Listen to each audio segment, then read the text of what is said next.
The terrifying roar wasn't distant anymore.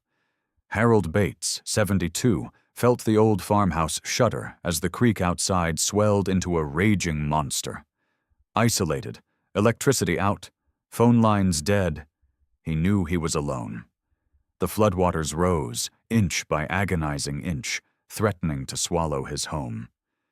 He braced for the inevitable, a cold dread chilling him deeper than the autumn air. Then, a scraping sound, persistent, against the porch door. Something was outside. Before I continue, drop a comment telling me where you're listening to this from, and if you haven't subscribed yet, do it now. You won't want to miss the ending. The creek that wound through Harold Bates's land in rural Tennessee wasn't just a waterway. It was the pulse of his life. For 72 years, he'd watched it flow, a gentle murmur in summer, a gurgling song in autumn.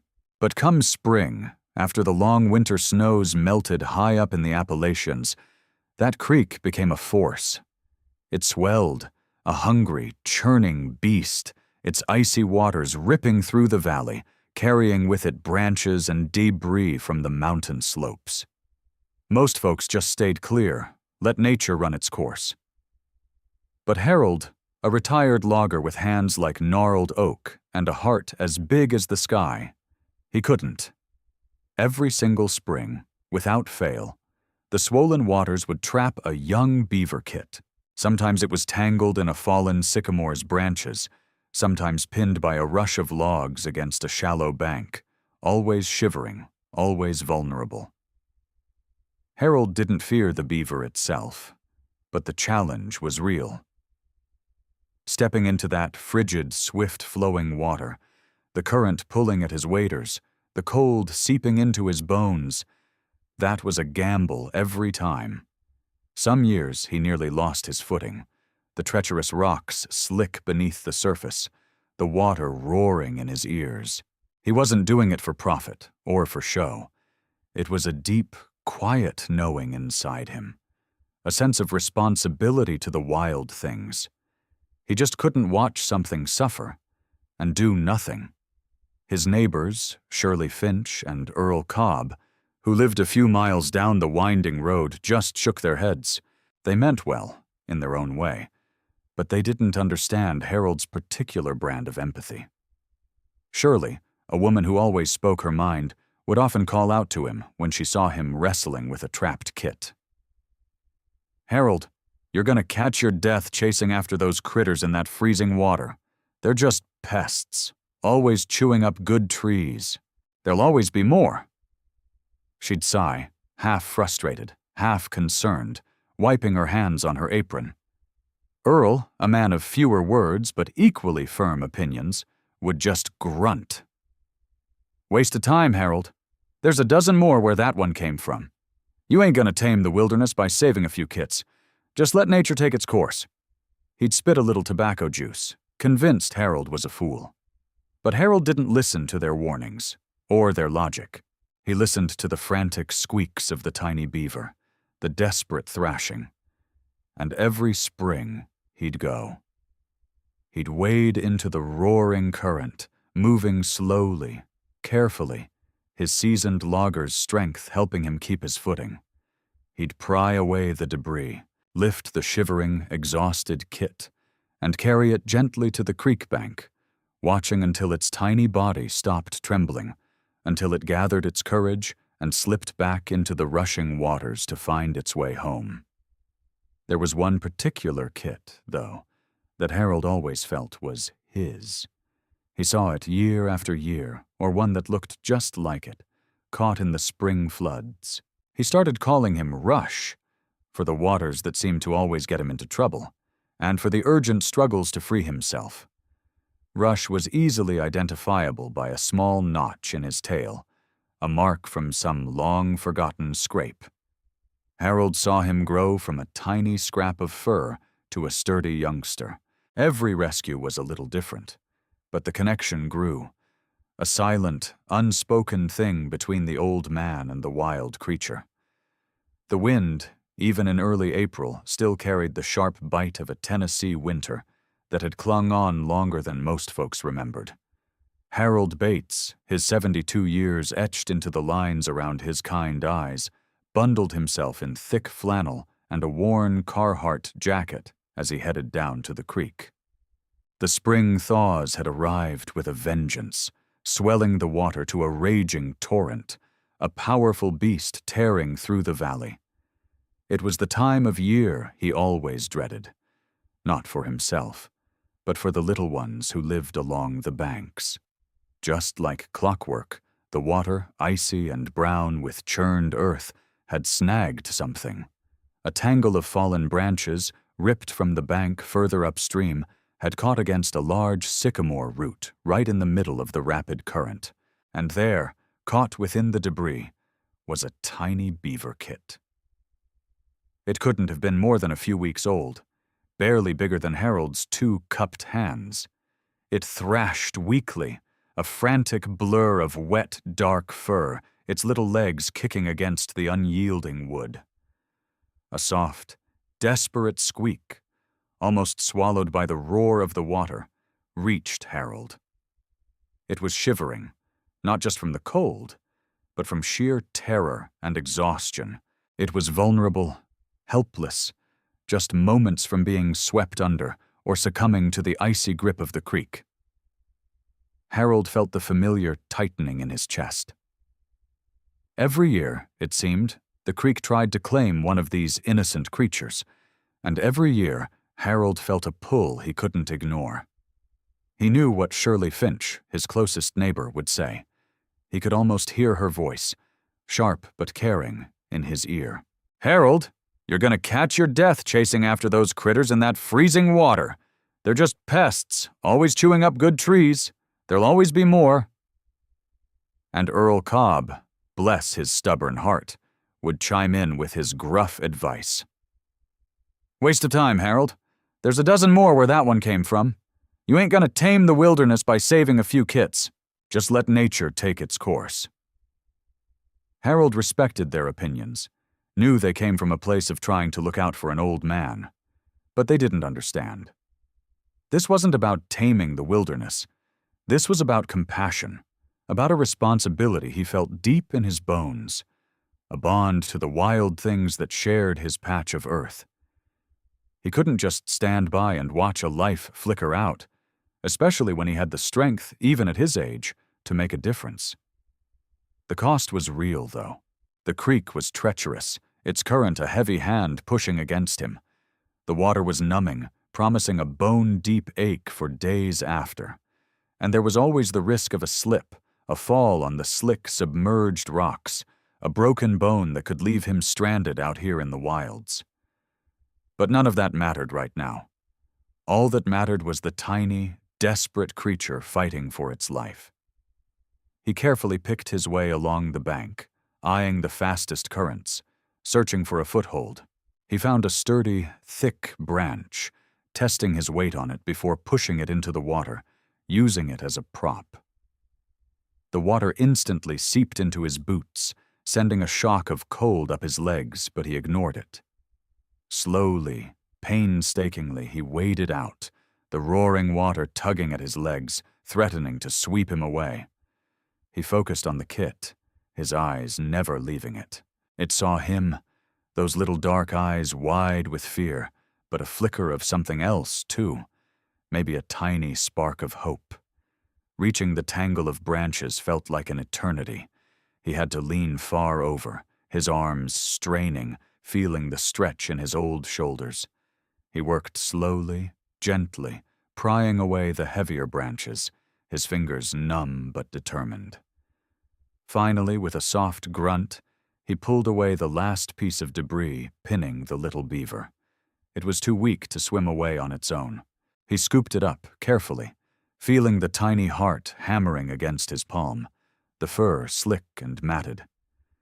Back on the bank, he wrapped the shivering bundle in a dry cloth he'd kept in his pocket, holding it close to his chest. He named him right then and there, a soft whisper against the beaver's wet fur. "Rush," he murmured, "for the waters that almost took you, and for the rush of life that keeps you fighting." He sat there for a long time, the cold wind whipping around them, just holding the tiny creature, feeling its warmth slowly return, a precious, fragile life held safe in his calloused hands. He knew this wasn't the last time he'd save Rush, not with that tenacious spirit. And it wouldn't be the last time folks questioned his choices. But he didn't care. Some things, he knew, were just right. Harold carried the tiny, shivering bundle of fur back to his small, tidy shed, its warmth a welcome contrast to the creek's biting air. He'd cleared a corner by the old wood stove, laying down fresh straw in a sturdy wire mesh pen he usually used for stray chickens. Rush, still just a kit, was so small he barely made a dent in the bedding. His dark eyes, usually so alert in the wild, were wide with a mix of fear and exhaustion.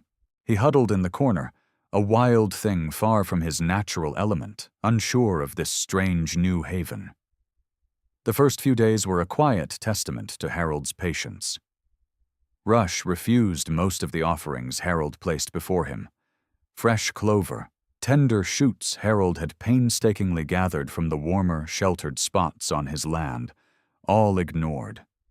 Harold sat on an overturned bucket, just watching, a quiet observer.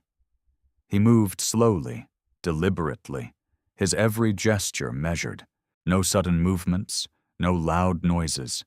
He spoke in low, rumbling tones, simple words, like a steady stream flowing over smooth stones. "It's all right, little one. You're safe here. Just rest." He tried different things. He remembered seeing beavers chewing on willow bark down by the creek. He brought in a fresh green willow branch, placing it carefully in the pen. He watched from a distance. After an hour, a tiny nibble, then another. Success. From then on, fresh willow became Rush's staple, along with aspen twigs and the occasional crisp apple slice Harold would leave for him. The sounds of tiny teeth gnawing softly in the quiet shed became a comforting rhythm for Harold. Over the next few weeks, a fragile routine began to form. Every morning, Harold would bring fresh water and new branches. He'd clean the pen, always moving with that same deliberate slowness. Rush, at first, would scurry into a tight ball, trembling, but gradually, the trembling lessened. He'd still watch Harold with wary eyes, but the panic in them softened, replaced by a cautious curiosity. Sometimes, when Harold was refilling the water, Rush would stay perfectly still, an almost imperceptible shift in his tiny posture, a signal that he wasn't quite as afraid. One blustery afternoon, Shirley Finch pulled her old pickup truck into Harold's dusty driveway. Earl Cobb's beat-up sedan followed right behind. They'd heard tell that Harold was still fussing with that beaver. Shirley, her hands on her hips, walked straight to the shed door. "Harold, you still got that critter in there? You know the game warden could have a word with you about keeping wild animals." Her voice was firm, but Harold could hear the concern beneath it. Earl peered over Shirley's shoulder, a skeptical frown on his face. "Still a waste of time, I reckon. He's a wild animal, Harold. He'll never be anything but. You can't change what he is." Harold just smiled, a gentle warmth in his eyes. "Come on in, folks, just for a minute." He opened the shed door wider, letting in a shaft of weak afternoon sun. Rush, who had been gnawing on a willow branch, paused. He didn't dart away this time. Instead, he simply lifted his head, his small, dark eyes looking directly at Shirley and Earl, then back at Harold. He was a picture of health now, his fur sleek and dark, his tail broad and flat. He was still wild, yes, but he wasn't a terrified, shivering bundle anymore. Harold reached a hand slowly into the pen, offering a small piece of apple. Rush hesitated for a breath, then delicately took the treat from Harold's fingers, his tiny teeth careful not to nip. Shirley gasped softly. Earl's jaw dropped ever so slightly. The beaver didn't jump, didn't flee, didn't try to bite. He just ate the apple, calmly, right there in front of the two skeptics, as if Harold's presence was the most natural thing in the world. "Well, I'll be," Shirley whispered, her usual certainty replaced by a quiet wonder. Earl just shook his head, a glimmer of grudging admiration in his eyes. They had expected to see a struggling, frantic creature, proof that Harold's efforts were futile. Instead, they saw Rush, thriving, a testament to Harold's gentle care. The wild still hummed within the Beaver, clear as a mountain stream, but a thread of trust, fine and strong as spider silk, had been spun between man and animal. Harold knew then, without a doubt, that his quiet persistence wasn't wasted. Another spring rolled around, chasing the last stubborn remnants of winter from the Appalachian valleys. The creek, once again, swelled with the melted snows, a powerful, rushing force. Harold Bates, a year older, but no less determined, found himself by its banks again. Rush, the beaver he'd nursed back to health in his shed the previous year, was now a sleek, sturdy youngster, about a year old. He'd rejoined his wild kin, no longer needing Harold's direct care, but the spring floods still brought their dangers. This particular spring, the waters were exceptionally high, tearing through the valley with an almost violent energy. Harold had spotted Rush in trouble again, caught not by a tangle of small branches this time, but by a substantial log jam that had piled up against a cluster of mature river birches. Rush, bigger and stronger, thrashed against the immense pressure, his powerful tail slapping the water in a desperate, futile effort. He was trapped, pinned by the sheer weight of the logs, exhausted and shivering. Harold didn't hesitate. He knew the risks, the churning current eager to pull him under, the slippery rocks beneath. But the sight of Rush struggling, the familiar notch in his tail a stark reminder of their shared history, spurred Harold forward. He pulled on his waders, his old bones protesting slightly, and plunged into the frigid water. The current was a brute, pushing against his chest, making every step a monumental effort. He worked his way towards the log jam, carefully, methodically, using his decades of logging experience to gauge the weight and movement of the timber. It took longer this time, the logs heavier, more stubborn.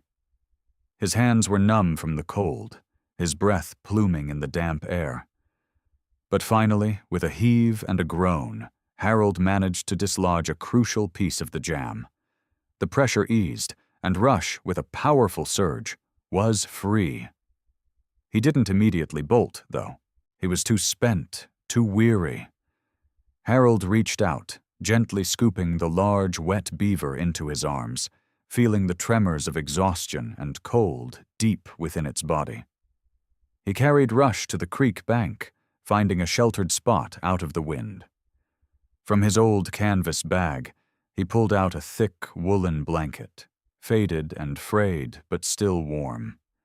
He carefully wrapped Rush in it, cradling the beaver close to his chest. The warmth of his own body slowly seeped into Rush's shivering form.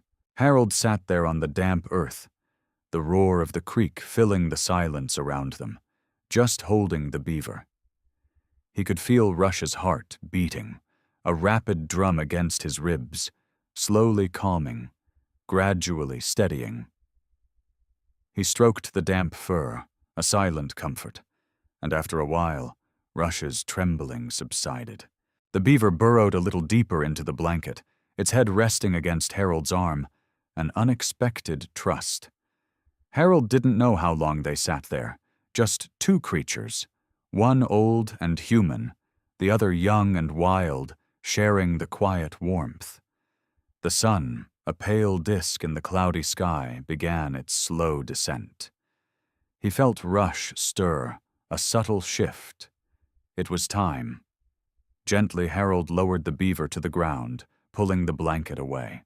He expected Rush to dart off, to disappear into the familiar safety of the water, a fleeting, grateful glance, perhaps, or maybe none at all.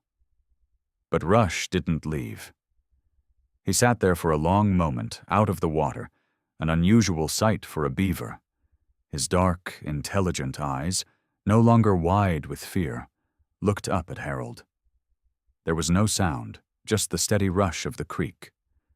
But in that gaze, Harold felt a profound, unspoken recognition. It wasn't the look of an animal seeking a handout, or a wild thing merely tolerating a human. It was a look that seemed to hold a flicker of memory, a deep, silent understanding. Harold felt it then, a tightening in his throat, a warmth spreading through his chest that had nothing to do with the wool blanket. Then, with a soft rustle, Rush slid into the calm eddy of the creek nearby. Harold watched, his breath held. Rush swam a slow, deliberate circle in the still water, his broad tail making barely a ripple. And then, to Harold's utter surprise, Rush nudged a small floating twig with his nose, pushing it gently, purposefully, towards Harold's outstretched boot. It was a tiny gesture, almost playful, yet so clear, so specific. A silent offering. A soft, undeniable thank you. Harold's eyes pricked with unshed tears. He knelt, his hand reaching out, not to touch, but just to acknowledge. Rush held his gaze for another long moment, that knowing look unwavering, before submerging silently under the water, disappearing into the depths of the creek he called home. Harold stayed there on the bank, long after Rush was gone, the feeling of that little twig, that silent gesture etched into his memory. He knew then, truly knew, that some bonds didn't need words, or fences, or even constant presence. Some bonds were simply understood, woven into the very fabric of the wild, and into the quiet, generous heart of an old man. After that unforgettable spring day, the bond between Harold and Rush deepened in a way that defied explanation, yet changed. Rush was a wild creature, and his instincts were strong, pulling him back to the rhythm of his own kind. He still lived in the creek that ran through Harold's land, but as he grew into a young adult beaver, perhaps 2 or 3 years old, his visits to Harold's immediate stretch of the bank became less frequent. Harold understood. It wasn't a goodbye in a sad way, but a natural progression. Rush was finding his own way, building his own life. Harold would still see signs of him, though. Further downstream, where the creek widened a bit, new dams started to appear, expertly crafted structures of logs, mud, and branches, testaments to a beaver's tireless work. Harold would walk down there sometimes, watching from a distance, seeing the fresh gnaw marks on the willows and aspens. He imagined Rush, strong and healthy, with a mate perhaps, starting a family of his own. It filled Harold with a quiet pride, seeing the little kit he'd saved flourish in the wild, just as nature intended. Rush was no longer his in the same way, but a vibrant, thriving part of the Appalachian ecosystem, living free and exactly where he belonged. Years passed, bringing their usual parade of seasons to the Tennessee hills. Harold grew a little older, a little slower, his hair turning whiter, his joints aching more with the damp mornings. The creek kept flowing, the trees kept growing, and life, as it always does, marched on. Harold still thought of Rush often, remembering that knowing look, that little twig nudge. He never expected to be repaid for his kindness, not from a wild animal. He did it because it was the right thing to do, pure and simple. And since you've made it this far, go ahead and hit that like button. It really helps me keep bringing stories like this. One late summer afternoon, a year or two before the big storm hit, Harold was sitting on his porch, watching the creek glint in the golden light. He'd just finished shelling a bushel of beans, and the quiet hum of the cicadas was a soft lullaby. Out of the corner of his eye, he saw a movement on the far bank. A large beaver, bigger than any he'd seen in the creek for years, emerged from the tall reeds. It was a magnificent creature, its fur glossy and dark, its tail broad and powerful. Harold felt a jolt in his chest, a deep, certain feeling in his gut. It was Rush. He knew it. The beaver paused, lifted its head, and for a long moment, its dark, intelligent eyes locked onto Harold's across the water. It wasn't a panicked look, or a curious one. It was a gaze of profound stillness, a silent communication that transcended species and distance. Harold felt a lump form in his throat, a mix of warmth and an unexpected sadness. It felt like a parting, a final knowing glance. The sun dipped lower, painting the sky in fiery oranges and purples as the beaver held his gaze. Then, with a soft splash that barely broke the surface, Rush submerged silently, disappearing into the depths of the creek. Harold watched the ripples spread and fade, his heart feeling both full and a little empty. He never saw Rush again after that day. The signs of beaver activity continued upstream and downstream, fresh gnaws, mudslides, the quiet work of their dams.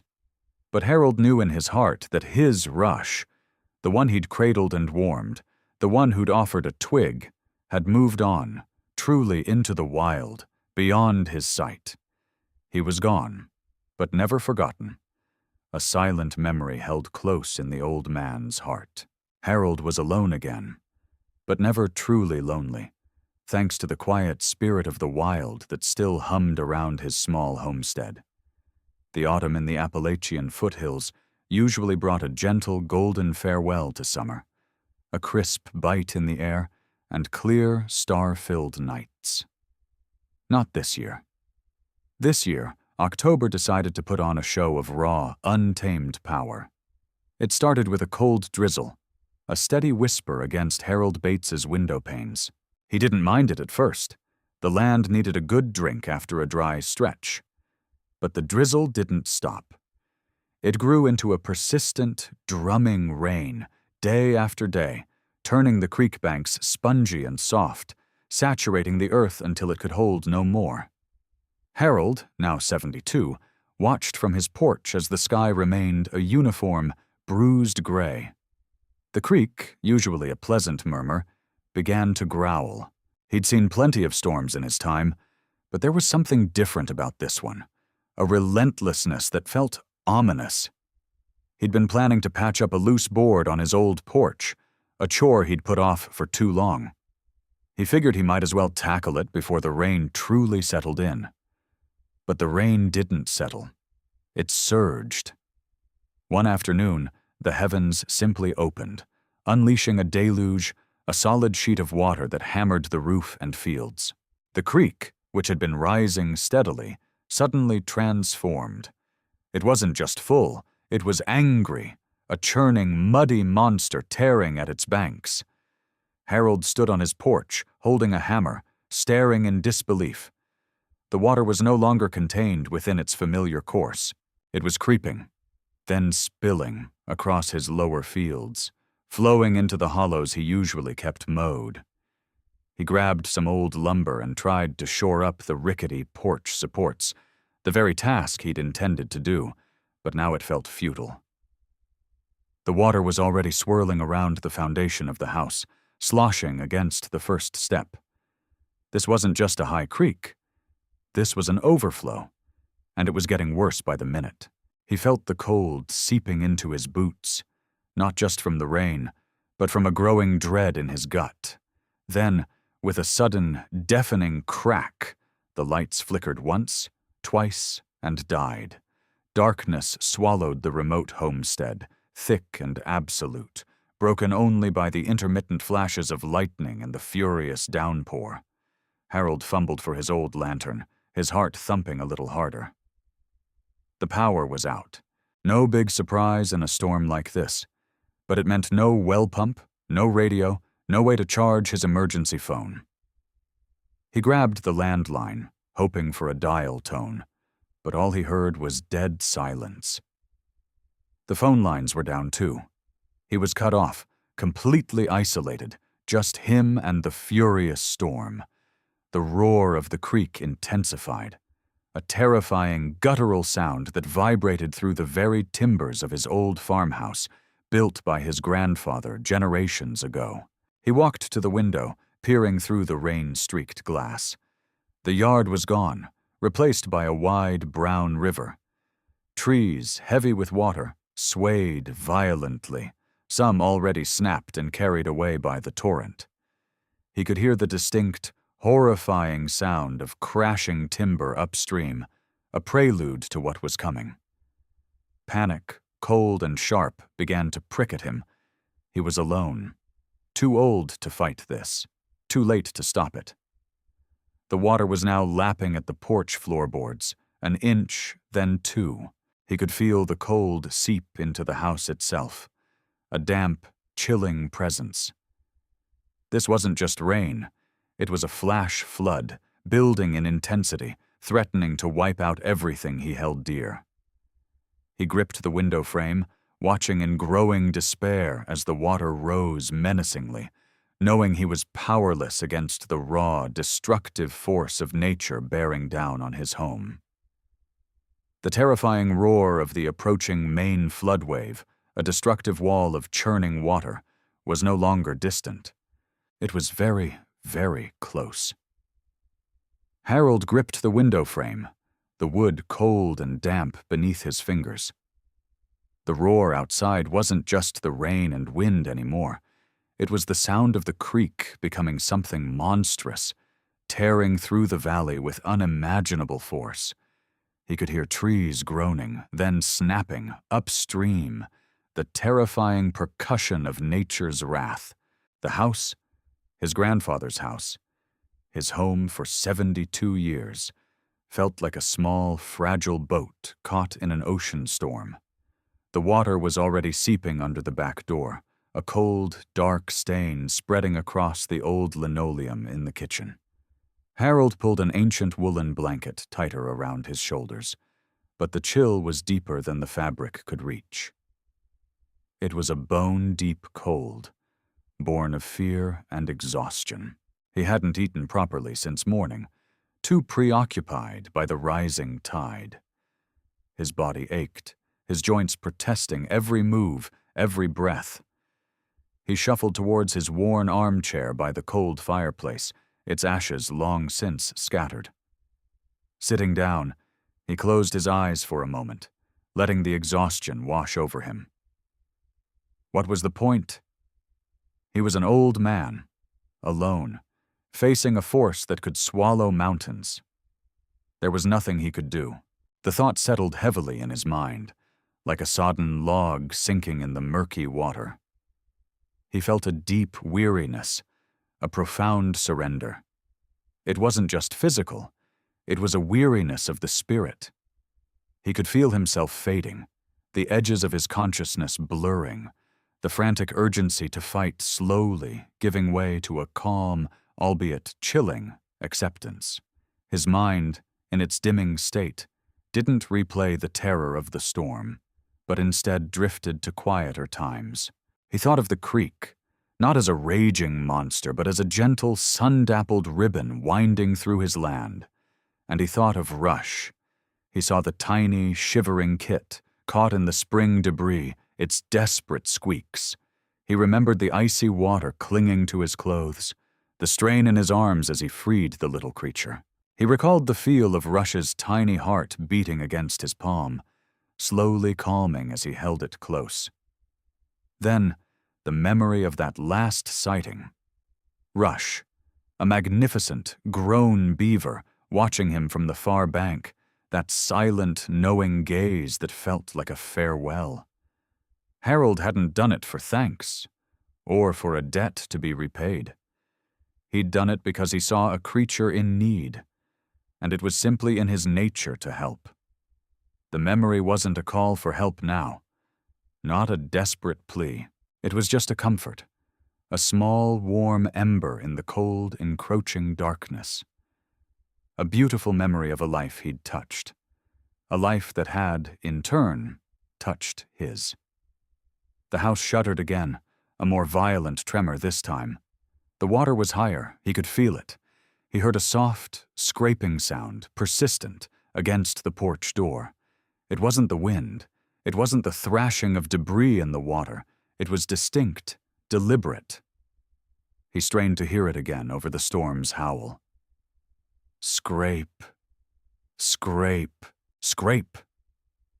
A low, insistent sound, as if something was pushing against the wood or trying to climb it. His old heart gave a small, weary flutter. What on earth could it be? In this deluge, cut off from everything, who or what could possibly be out there, at his door?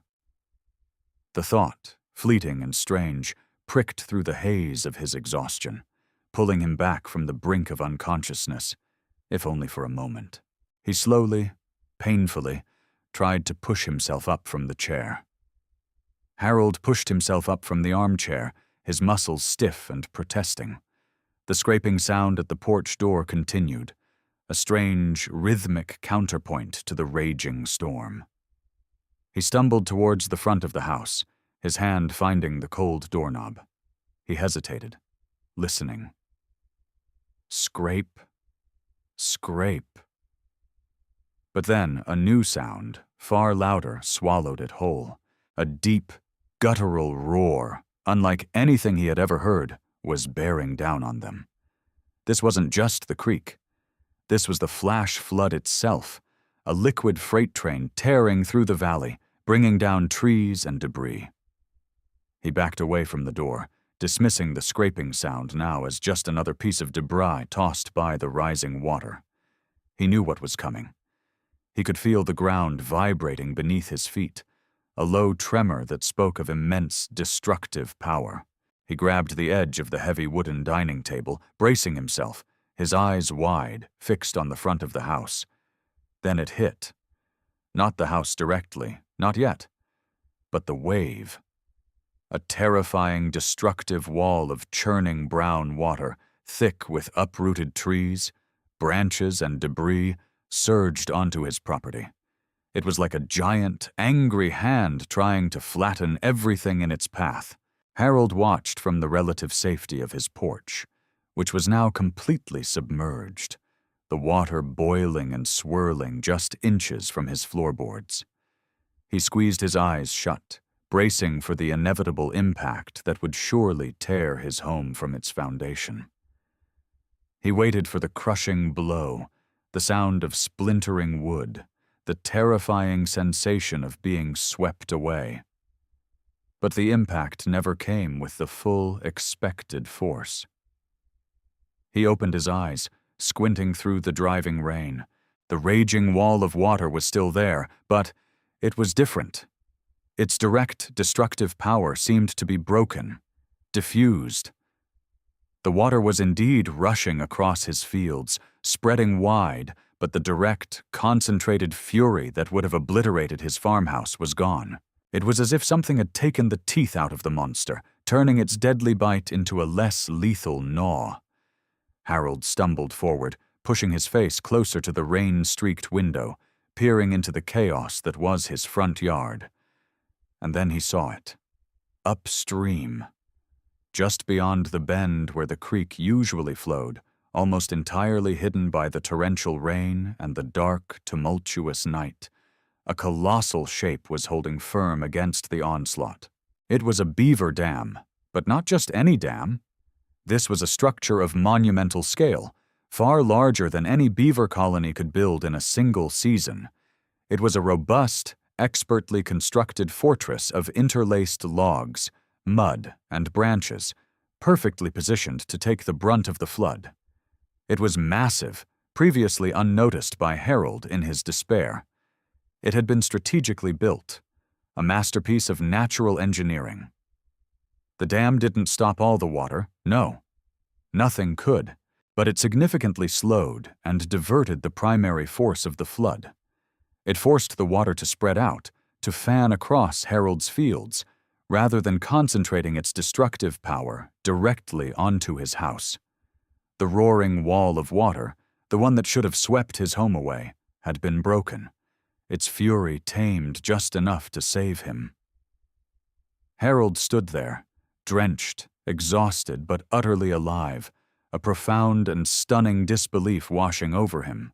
He watched, stunned, as the peak of the flood surged past, diverted. His house still stood, miraculously preserved. His eyes scanned the colossal dam again, trying to grasp its immense size, its recent, frantic construction. He noticed fresh gnaw marks on the logs, signs of frantic, determined activity right up until the last moment. And in that instant, a clarity pierced through the storm's chaos, a realization that hit him with the force of an emotional tide. This was no ordinary beaver dam.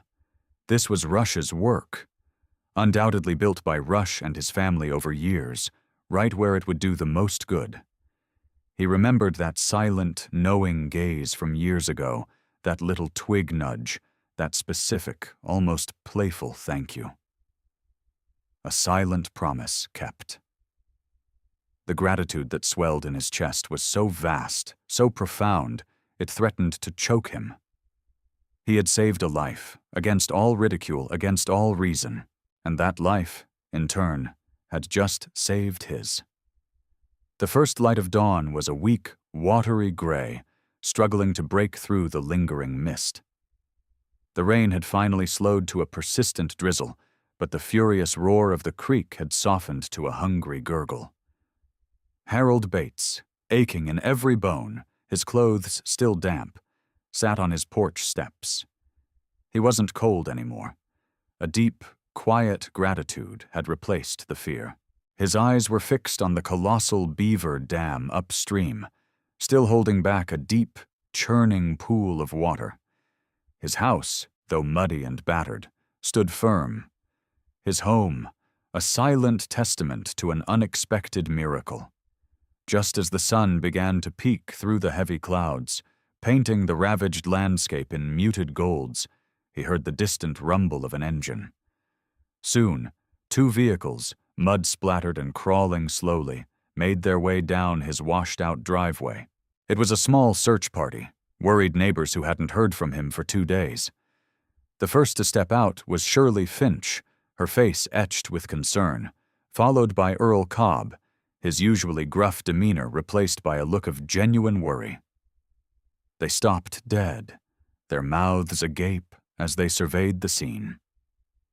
All around them was chaos. Trees were flattened like matchsticks. Fields were ripped open, thick with mud and debris. A section of Harold's fence was completely gone. Splintered wood scattered downstream. The creek bed itself had shifted, a new, wider path carved out by the flood's fury. It was clear that an immense destructive force had swept through. But then, their eyes landed on Harold's house. It stood. Mud-streaked, yes, and battered by wind and water, but undeniably standing. The porch, which Harold had tried so desperately to shore up, was miraculously intact. The main force of the flood had passed it by.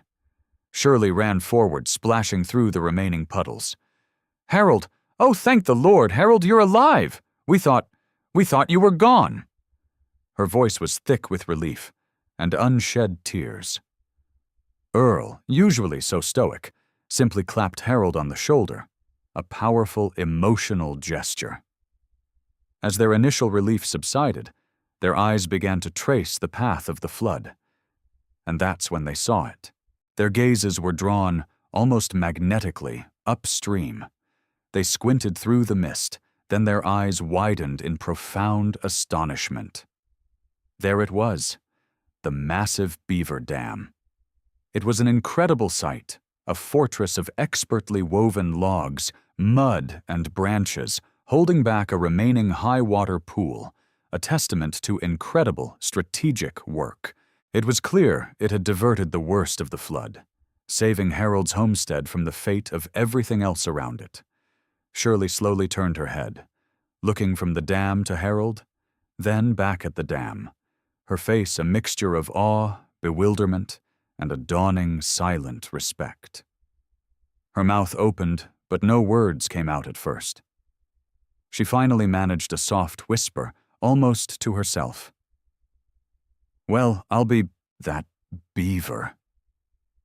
Her voice trailed off, the certainty she'd always had about the uselessness of those pests completely shattered. Earl, usually so quick with a cutting remark or a dismissive shrug, simply shook his head slowly, a deep, grudging admiration in his eyes. He scanned the widespread destruction, then the perfectly preserved house, then the colossal dam. He understood then, in a way words couldn't quite capture, the unspoken sacred pact Harold had made with the wild. Harold, tired but peaceful, looked at his neighbors, then back at the dam, a faint, knowing smile gracing his lips.